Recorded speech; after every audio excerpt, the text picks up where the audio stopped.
Dark circles కోసం చాలామంది పర్సనల్గా మెసేజ్ చేసి ఏమైనా హోమ్ రెమెడీస్ చెప్పమని అడుగుతున్నారు.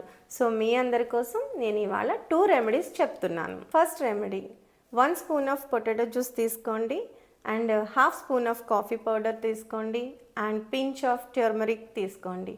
ఈ 3 బాగా మిక్స్ చేసి అరౌండ్ ఐస్ అప్లై చేయండి. 10 to 15 మినిట్స్ తర్వాత వాష్ అవుట్ చేయండి.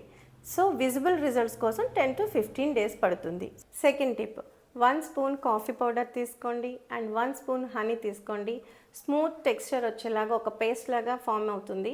ఆ ఫామ్ అయిన పేస్ట్ని అరౌండ్ ఐస్ అప్లై చేయండి. 10 to 15 మినిట్స్ నుంచి వాష్ అవుట్ చేయండి. కాఫీ పౌడర్ వల్ల మనకి బ్లడ్ సర్క్యులేషన్ ఇంప్రూవ్ అవుతుంది, బూస్టన్ చేస్తుంది అనమాట బ్లడ్ సర్క్యులేషన్ని. అండ్ హనీ వచ్చేసరికి యాంటీ ఇన్ఫ్లమేటరీ అండి, ఎటువంటి ఇరిటేషను ఉండదు. సో ఈ టిప్ని అందరూ ఫాలో అవ్వచ్చు. సో మరిన్ని టిప్స్ కోసం మన బీవీ మేకోవర్ అకాడమీని అప్రోచ్ అయిపోండి. Thank you, bye.